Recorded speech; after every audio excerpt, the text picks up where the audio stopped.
Les travailleurs d'une chaîne de télévision sont un maillon essentiel de l'industrie audiovisuelle. Ces hommes et femmes du groupe Lux Media travaillent sans relâche pour fournir des programmes de qualité supérieure, des informations précises et des divertissements captivants à un public fidèle et toujours plus exigeant.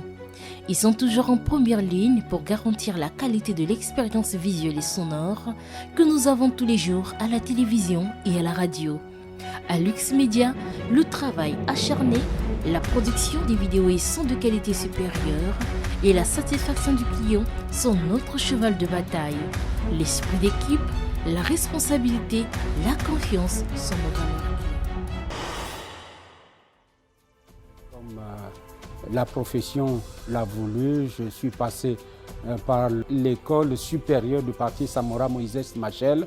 C'est là où j'ai eu une bonne base pour finir justement à l'université Marien Ngouabi au département des sciences et techniques de la communication où j'ai fait documentation en réalité. J'ai fait documentation et puis je me suis ensuite spécialisé en journalisme.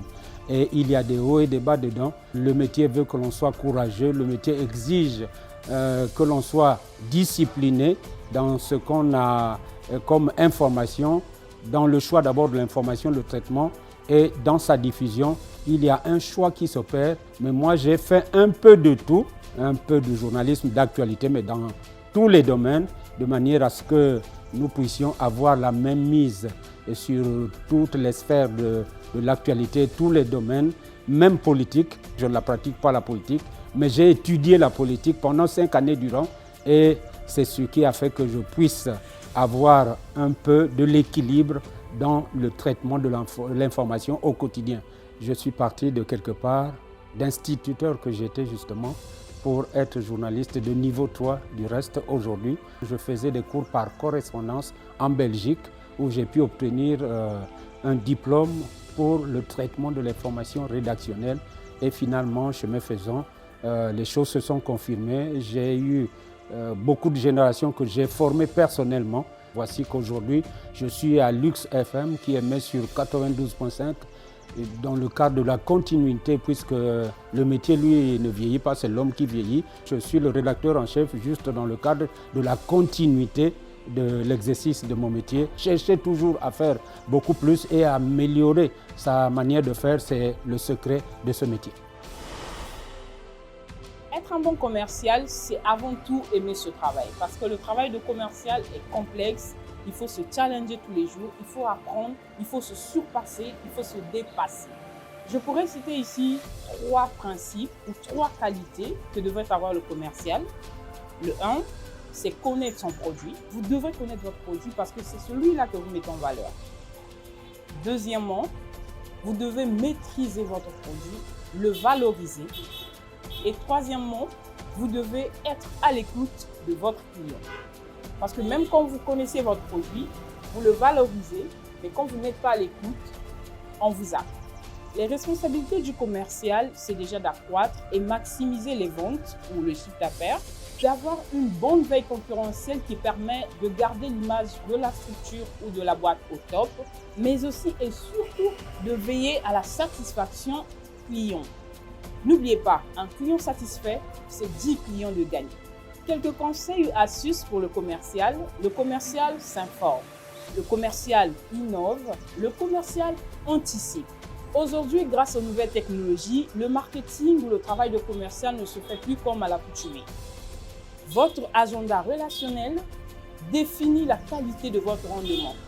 Il est vrai qu'avec votre agenda relationnel, vous avez beaucoup plus d'opportunités, beaucoup plus d'ouverture, mais n'oubliez pas, l'esprit d'équipe, la dévotion, la détermination dans votre travail, c'est ça qui produira le résultat. Le webmastering est un domaine passionnant qui évolue constamment et qui offre des opportunités de créativité, d'apprentissage et de développement personnel. J'ai choisi cette voie car j'ai toujours été fasciné par l'impact que peuvent avoir les sites web et les applications mobiles sur la vie quotidienne des gens. Le webmastering est également un domaine en constante évolution qui demande une veille technologique et une mise à jour constante des compétences. Cela me stimule pour continuer à apprendre et à me développer en tant que professionnel. En tant que webmaster, je suis responsable de la gestion et de la maintenance des plateformes web, de l'optimisation des performances, de la sécurité et de la conformité avec les dernières normes et réglementation en matière de web. Le webmastering me permet de combiner mes connaissances de design, des développeurs et des gestionnaires web pour créer des expériences utilisateurs convaincantes et engageantes. Le journaliste, c'est quelqu'un qui est à l'écoute des autres. C'est quelqu'un qui a le goût du sacrifice. Il sait à quelle heure il commence son travail, mais il ne sait pas à quelle heure il finit. Il est toujours à l'affût de l'information et travaille avec beaucoup de minutie, parce que la moindre erreur de sa part pourrait entacher toute sa réputation. Le journaliste, c'est aussi cette personne qui travaille selon les règles éthiques et déontologie. C'est d'ailleurs ce qui fait de lui un journaliste hors pair. Pour moi, choisir le journalisme a été la meilleure des options. Être journaliste, pour moi, c'est être à l'écoute des autres, être au service des autres et porter la voix des sans-voix. Ce qui me passionne dans ce métier de montage, c'est tout d'abord la créativité dans tout ce que je fais.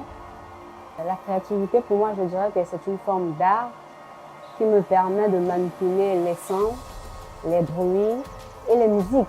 Et la créativité peut également s'exprimer dans le choix des effets sonores, dans l'ajout des voix et aussi à la création des transitions fluides entre les différentes parties du son. Et en deuxième partie, je parlerai de la technique. Il y a beaucoup à apprendre sur le logiciel du montage de son, sur le matériel audio et aussi la technique d'enregistrement. Cela me passionne beaucoup parce que je m'épanouis en fait à perfectionner mes compétences et à découvrir les nouvelles façons d'optimiser la qualité de son. Les difficultés, il y en a plusieurs. Entre autres, nous avons des pannes sonores, nous avons des mosaïques à l'écran et parfois même des macros et des micro-coupures.